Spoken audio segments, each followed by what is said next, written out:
अस्सलामु अलैकुम वरहमतुल्लाहि वबरकातुह। दोस्तों, मैं निशात अहमद आप तमाम साथियों का बहुत बहुत इस्तकबाल करता हूं, खैर मकदम करता हूं, वेलकम करता हूं आपके अपने ही यूट्यूब चैनल जीएस ऑनलाइन पर। आज के इस वीडियो में हम लोग जो है उर्दू पेडागोजी के कुछ सवालात को हल करेंगे और उसको देखने की कोशिश करेंगे। अगला क्वेश्चन है कि हिंदुस्तान की तालीमी पॉलिसी में स्कूल में जबान को किस नाम से जाना जाता है? सरकारी जबान की पॉलिसी, कसीर लिसानी तालीम और कसीर लिसानी तालीम पर मबनी मादरी जबान से लिसानी फॉर्मूला। यानी यह कहा जा रहा है कि जो स्कूल में जबान है, यानी स्कूल में जो भाषा है, उसको किस नाम से जाना जाता है। देखिए, जो दोस्तों हिंदुस्तान की जो तालीमी पॉलिसी है, इसमें कहा गया है कि से लिसानी फॉर्मूला। से लिसानी, से का मतलब तीन, लिसान का मतलब जबान और फार्मूला का मतलब नियम। यानी किसी भी तीन जबान को यहां पर सीखना आपके लिए कंपलसरी है, जिसमें से सबसे जो पहली जबान होती है वो आपकी मादरी जबान होती है। मादरी जबान बोले तो जो आप अपने इलाके में जो जबान आप सीखते हैं, इसीलिए कहा गया कि सबसे पहले बच्चे को हमें उनकी मादरी जबान में तालीम देनी चाहिए, किताब हो या ना हो, लेकिन मादरी जबान में। दूसरे नंबर में जो है दोस्तों उसकी क्या होती है, रियासती जबान होती है। और तीसरे नंबर में दोस्तों क्या होती है, एक आलमी जबान, जैसे कि हिंदी भाषित राज्य के अंदर अंग्रेजी। तो हिंदुस्तान की तालीमी पॉलिसी में स्कूल में जो जबान है उसको किस नाम से जाना जाता है? से लिसानी फॉर्मूला से। किस नाम से? से लिसानी फॉर्मूला से। ऑप्शन नंबर डी वाला आपका क्या हो जाएगा, राइट हो जाएगा। अगला क्वेश्चन, अगला है 108 नंबर में, पैटर्न को अंदरून का हिस्सा बनाने के लिए ड्रिल बतौर हिकमत अमली की वकालत करता है या करती है? तरसीली जबान की तदरीस, समई लिसानियात, कुल जिस्मानी रद्द अमल, तामीरियत पसंद जबान की तदरीस। पहले आप इस क्वेश्चन को समझें, उसके बाद आप इसका आंसर देंगे तो आप अच्छे ढंग से दे पाएंगे। देखिए क्या कहा जा रहा है कि पैटर्न, पैटर्न का मतलब मेथड, अंदरून का हिस्सा यानी अपने इसका इस्तेमाल करना। ड्रिल, आप कहिएगा ड्रिल का मतलब क्या होता है? ड्रिल का मतलब होता है प्रैक्टिस। ड्रिल का मतलब प्रैक्टिस। जैसे आप कोई जबान सीखते हैं, जैसे मान लीजिए अभी हम आपको पेडागोजी सिखाते हैं, तो इसका प्रैक्टिस सेट आप वहां पे इस्तेमाल करवाते हैं कि एक बार तो हमने आपको समझाया, आपको कितना समझ में आया, आप कितना समझे हो, आओ टेस्ट दो आप, है ना? तो वो प्रैक्टिस हुआ। तो ड्रिल का मतलब ही होता है प्रैक्टिस, यानी कोई भी मेथड को आप अपने अंदर का हिस्सा बनाने के लिए जो ड्रिल करते हैं यानी प्रैक्टिस करते हैं, बतौर हिकमत अमली, ये किस चीज की वकालत करता है? तो अगर ये कहते हैं कि तरसीली जबान की तदरीस, तरसीली जबान का मतलब होता है संप्रेषणात्मक, संप्रेषण का मतलब होता है बातचीत करना। आप प्रैक्टिस किस चीज की करते हैं दोस्तों? किसी चीज, देखिए ये होता है कुल जिस्मानी रद्द अमल, इसको भी समझ लीजिए, इसको कहते हैं टीपीआर। टीपीआर का मतलब होता है टोटल फिजिकल रिस्पॉन्स। जैसे देखिए हम आपको पढ़ाएं, हम अपने हाथ को, अपने चेहरे के हाव भाव को, अपने एक्सप्रेशन को ना जाहिर करें तो आपको मजा नहीं आएगा, इंटरेस्ट नहीं आएगा सुनने में। लेकिन हम जब आपको पढ़ाते हैं तो अपने हाथ से, अपने चेहरे से, अपने हाव भाव से, अपने एक्सप्रेशन से मैं आपको प्रभावित करता हूं, तो यह कहलाता है दोस्तों टोटल फिजिकल रिस्पॉन्स यानी टीपीआर। तो यह उस सूरत में होता है जब टीचर पढ़ाते हैं, बच्चे उसको ध्यान से सुनते हैं वो। लेकिन यहां वो नहीं कहा जा रहा है, यहां आपसे कहा जा रहा है कि पैटर्न को, किसी भी मेथड को अंदरून का हिस्सा बनाने के लिए ड्रिल यानी प्रैक्टिस बतौर हिकमती किस चीज की वकालत करता है दोस्तों? ये इस चीज की वकालत करता है कि किसी भी चीज को आप ध्यान से सुने, ध्यान से सुने, तो ये होता है समई लिसानियात। क्योंकि जब तक आप सुनेंगे नहीं तब तक आप समझेंगे नहीं, और जब आप समझेंगे नहीं तो फिर उसको आप सही से इस्तेमाल नहीं कर पाएंगे। जी समझ आए मेरी बात? जैसे आप बचपन में देखिए, आपके अम्मा या आपके दादा या आपके दादी कहती थी कि बाबू जाओ दुकान पर से एक माचिस ले आना और एक फला सामान ले आना। रास्ते में हम लोग जाते थे, इतनी जल्दीबाजी में हम लोग सुनते थे कि रास्ते में रटते रटते दुकान तक पहुंचते पहुंचते भूल जाते थे। ऐसा होता था ना? वो क्यों होता? इसलिए कि हमने ध्यान से सुना ही नहीं। तो जी वही चीज है कि जब आप किसी भी चीज को ड्रिल करेंगे यानी अपने अंदर लाएंगे तो उसके लिए समई लिसानियात होगा। ऑप्शन नंबर बी वाला आपका क्या होगा? राइट हो जाएगा। चलिए अगला क्वेश्चन देखते हैं। ताउनी मफरूजे जिसको कहते हैं, इसका फोल्डिंग हाइपोथेसिस का मानना है कि समाजी तामुल वाफिर जरिया फराहम करता है जिससे आमोदिश अमल में आसानी होती है। कई बार की मुख्तलिफ जराए के तवस्सुत से यकसा महारत की तदरीस में जबान की आमोदिश के लिए लफ्जियात की आमोदिश जरूरी है। कवाइदी महारत के फरोग और जबान की आमोदिश में तामुल मुआविन होता है। सबसे पहले आप समझ लीजिए कि ये इसका फोल्डिंग होता क्या है।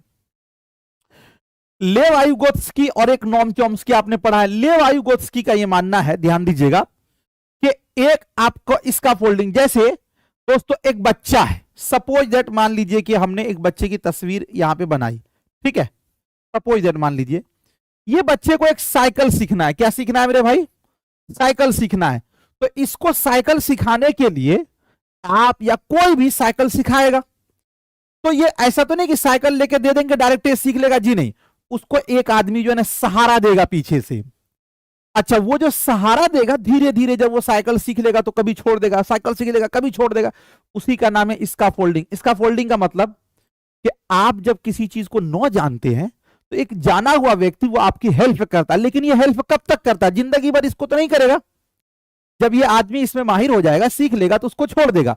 यानी इसका फोल्डिंग जो है ये एक अस्थायी चीज है।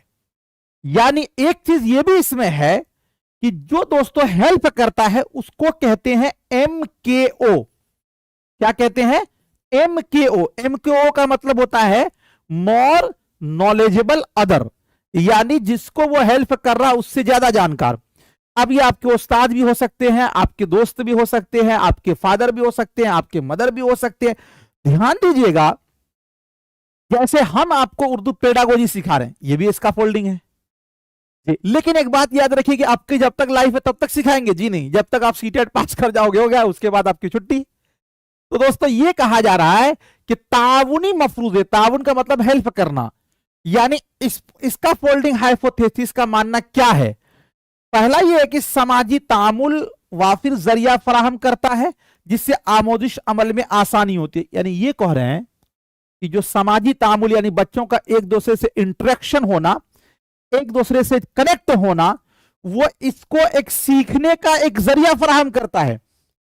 एक बच्चे को आप डेली बेसिस में प्रैक्टिस कराइए कि बाबू ऐसे बोलो, जल्दी बोलो, ऐसे चलो, वैसे भागो, लेकिन एक बच्चे को छोड़ दीजिए ऐसे ही समाज में बच्चों के साथ खेलने के लिए, उसको सब आ जाएगा, कैसे बोलना है, कैसे हमें एक्टिंग करना है, जी। चूंकि वो एक समाज में एक दूसरे से कनेक्ट होकर दोस्तों क्या करता है, वो सीखता है।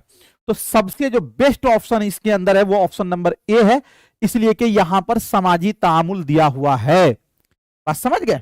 चलिए अगला क्वेश्चन आपके स्क्रीन पर है। कहा जा रहा है कि उस्ताद आमोजगारों की तहरीर और तकरीर की सारी मुश्तरका गलतियों को यकजा करता है, बाद में अपनी क्लास में बगैर किसी का नाम लिए हुए सारी गलतियों पर बहस करता है। इस तरह वो क्या करता है? ताउनी तदरीस माबाद अंदाजा कदर सरगर्मी, गलतियों का तज्जिया और फीडबैक। पहले आप क्वेश्चन को समझिए। आमोजगार का मतलब अधिगम करता यानी तालिब इल्म, जैसे आप लोग आमोजगार हैं, तो उस्ताद जो है ना आमोजगार की तहरीरी और तकरीरी, तहरीर का मतलब लिखावट और तकरीर का मतलब बोलना, यानी बोलने में और लिखने में जो भी गलती होती है सारी गलतियों को एक जगह इकट्ठा कर लेता है एक उस्ताद। उसके बाद में अपनी क्लास में बगैर किसी का नाम लिए हुए, यानी किसी एक फर्दन वाहिद का नाम न लिया, सब बगैर किसी का नाम लिए हुए गलतियों पर बहस करता, यानी उस्ताद जो है ना किसी का नाम न लिया और वो उसी गलती पर टॉपिक पर बहस करता है कि ये गलती, ये लफ्ज ऐसे नहीं ऐसे होगा, इसको ऐसे नहीं बोलेंगे ऐसे बोलेंगे, किसी का नाम लिया हुआ नहीं। तो देखिए किसी भी चीज का नहीं कहते कि आप जब कोई चीज मार्केट में लेते हैं तो कहता है कि आप इसका फीडबैक दीजिए हमको, तो फीडबैक में आप क्या देते हो कि भाई आपकी ये सही है और ये चीज आपका गलत है, यही ना है। तो यही चीज तो इसमें भी है कि जो उसकी तहरीर और तकरीरी की सभी की गलतियों के बारे में जब चर्चा करता है तो वो एक तरह का फीडबैक है जी। तो ये आपका ऑप्शन नंबर डी वाला राइट हो जाएगा।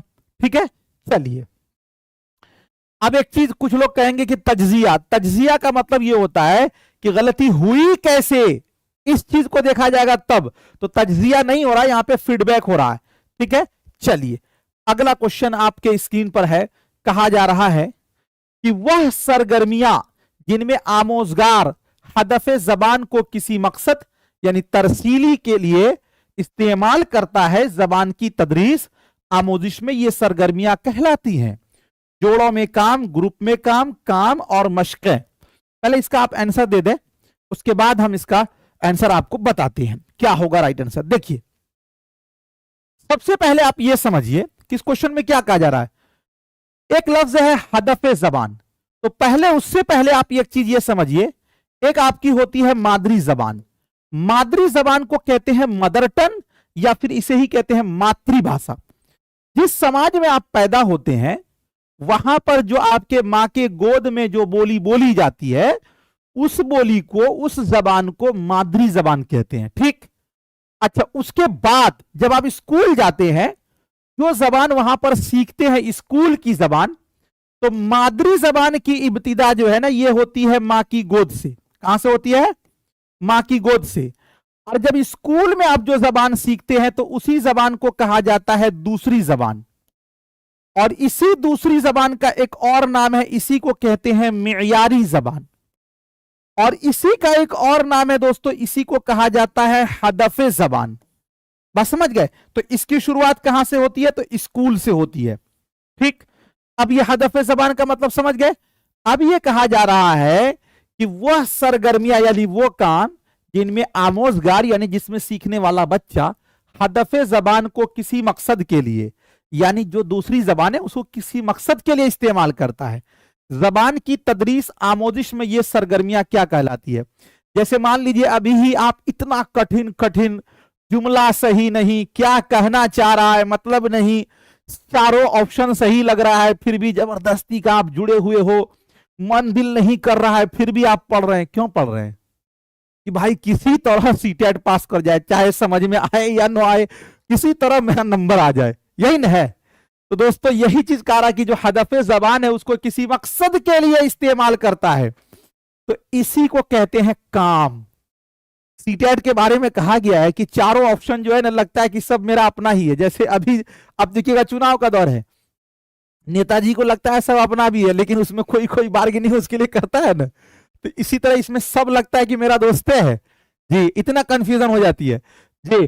तो वो सरगर्मियां जिनमें आमोजगार हदफ जबान को किसी मकसद के लिए इस्तेमाल करता है, तो जबान की तदरीस आमोजिश में ये क्या कहलाएंगी? तो ये काम कहलाएंगी। वही चीज आपका काम है।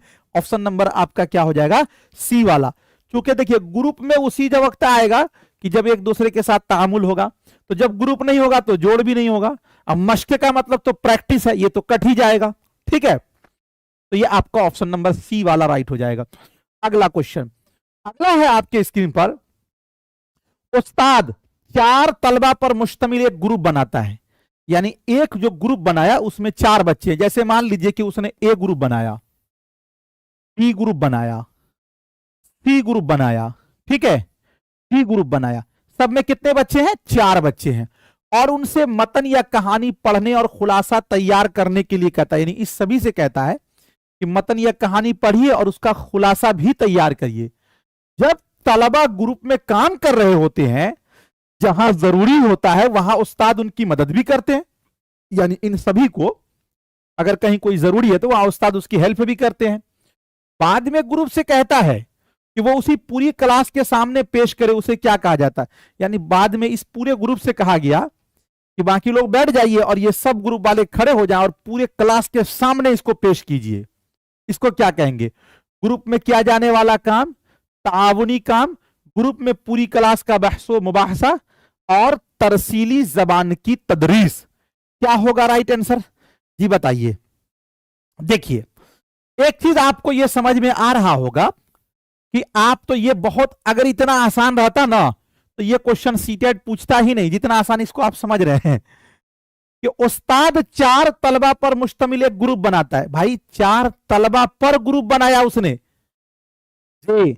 अच्छा, उनसे मतन या कहानी पढ़ने और खुलासा तैयार करने के लिए कहता, उन सभी से कहता कि भाई मतन या कहानी को पढ़िए और खुलासा तैयार करिए। जब तलबा ग्रुप में काम कर रहे होते हैं तो जहां जरूरी होता है उस्ताद उनकी मदद करते हैं। जैसे मान लीजिए आप जहां अटक गए तो हम मदद किए, तो आपको मदद जो करेंगे तो यही होता है ताउन, इसी को कहते हैं हेल्प जी।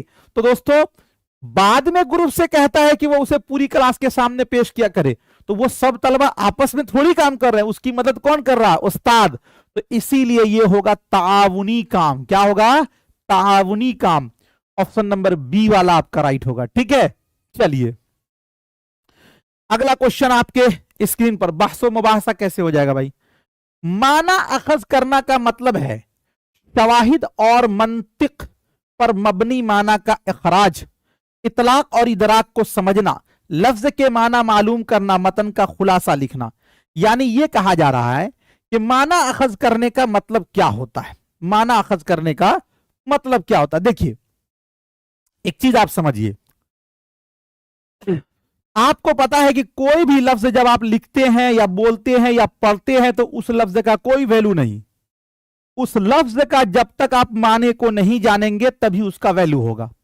ठीक, लेकिन आपको यह भी पता है कि भाई लफ्ज जो है ना, नहीं कहते हैं कि अरे वो किस परिवेश में बोला है भाई, किस हालत में बोला है, उसको भी देखना होगा। आप खामखा का नाराज क्यों हो रहे हैं? वो गुस्सा में आपको बेटा नहीं बोला है, वो प्यार से बोले हैं बेटा आपको। एक वही कहा बेटा देख लेंगे तुमको, ये गुस्सा वाली बात हो गई। तो यानी किसी भी माना को जब अखज करता है तो इसका मतलब क्या होता है? तो पहला ये कह रहा है कि शवाहिद और मंतिक पर मबनी माना का इखराज, यानी शवाहिद का मतलब ये हुआ कि हम उसको ये कह सकते हैं कि संदर्भ में हम माना को इखराज कर रहे। ऐसा होता है क्या? या इतलाक और इदराक को समझना। इतलाक का मतलब ये हुआ कि उस लफ्ज का माना क्या लिया जा रहा है वहां पे। जैसे मान लीजिए कि कभी कभी कुछ ऐसे अल्फाज होते हैं कि जो सामने में आपको उसका माना कुछ और लिया जाता है और कहीं कुछ और लिया जाता है जी। तो दोस्तों ये जो है ना, इतलाक को समझना यही माना अखज करना होता है, और इदराक को समझना, लफ्ज के माना मालूम करना जी नहीं। माना अखज करना का मतलब यह हुआ कि यहां पर इसका क्या माना लिया जा रहा है, यह माना इसका मतलब होता है। इसीलिए आपका ऑप्शन नंबर बी वाला राइट हो जाएगा। ठीक है जी, चलिए अगला क्वेश्चन आपके स्क्रीन पर है। आमोजगारों में पढ़ने की आदत को फरोग जी। क्या कहा गया है क्वेश्चन? टेंशन ना लीजिए, 15 पैराग्राफ तो आपका आ ही जाएगा। 15 में 15, ये वाला जो 15 है ना, इसमें हम आपसे कहते हैं कि मेरे भाई आप 15 न लाओ, आप 14 ले आओ, 14 न ले आओ 13 ले आओ, 13 नहीं ले आओ 12 ले आओ, 12 नहीं 11, 11 नहीं 10, तो ये 15 रहेगा। अगर 14 भी लाइएगा तो 14 और आपका 15 दोनों जुड़ के आपका 29 हो जाएगा। 13 ले आइएगा तो 15 जुड़ेगा तो फिर आपका 28 हो जाएगा। 12 ले आइएगा 15 इसमें जुड़ेगा तो दोस्तों 27 हो जाएगा। 15 रहेगा 11 ले आइएगा तो फिर आपका 26 हो जाएगा, है ना। उससे भी बहुत कम कमजोर है तो 10 ले आइएगा तो फिर भी आपका कितना होगा? ये 15 है तो 25 नंबर तो आपका उर्दू में आ ही जाएगा जी। हम यही कह रहे हैं कि आप ये 15 में 15 तो जो पैराग्राफ हल करते हैं वो तो आ ही जाएगा आपका, प्रैक्टिस कीजिएगा तो जी। लेकिन ये वाले 15 में ठीक है 15 आप न लाओ 10 तो ले आओ मेरे भाई, तो फिर भी तो 25 नंबर आपका आ जाएगा। चलिए अगला क्वेश्चन, लेकिन ये प्रैक्टिस से ही होगा। 114 में आमोजगारों में पढ़ने की आदत को फरोग देने की गर्ज से दर्जे झैल में से किसकी वकालत नहीं की जाती है? यानी ये कहा जा रहा है कि अधिगमकर्ता में हम पढ़ने की आदत को डेवलप करना चाहते हैं, तो मुंदरजा झैल में कौन सी चीज ऐसी है जिसकी जरूरत नहीं है पढ़ने की आदत को डेवलप करने के लिए? समझ रहे? तो अब पहला यह है मतन पढ़ते हुए इस्तिंबात करने की। इस्तिंबात का मतलब कि जो मतन आप पढ़ रहे हैं पैराग्राफ, उसमें ताल्लुक जोड़ना, निस्बत जोड़ना। तो बिल्कुल सही बात, ये तो होना ही चाहिए। अगर आप मतन पढ़ रहे हो एक दूसरे से ताल्लुक नहीं जोड़ रहे तो फिर उस मतन का कोई वैल्यू नहीं, तो ये तो होना ही चाहिए। अच्छा, मतन को अपने साबका मालूमात से जोड़ने की, जो पिछला आपने सीखा उसको इससे जोड़िएगा तभी तो कुछ माना निकलेगा, तो ये भी होना चाहिए। लफ्ज जबान के टुकड़े से माना अखज करने की, बिल्कुल ये भी होना चाहिए। लेकिन महज मतन को डिकोड करने की, यानी आप जो पैराग्राफ पढ़ रहे हैं ना उसको सिर्फ डिकोड कर रहे हैं। डिकोड का मतलब समझते हैं, एकदम छोटे छोटे अल्फाज में आप उसको इंडिकेट कर रहे हैं। ये नहीं होना चाहिए। और ऐसे भी हमने आपको बताया है मेरे भाई, जहां पर सिर्फ हो, ही हो, भी हो, तो ये जो है सिर्फ का मतलब ही ना महज होता है, तो ये यही होगा, तो एक निगेटिव वर्ड है, तो ये आपका निगेटिव है, तो इसलिए ऑप्शन नंबर सी वाला आपका क्या होगा, राइट हो जाएगा, इसलिए कि ये नहीं है और यहां भी आपको नहीं पूछा गया है।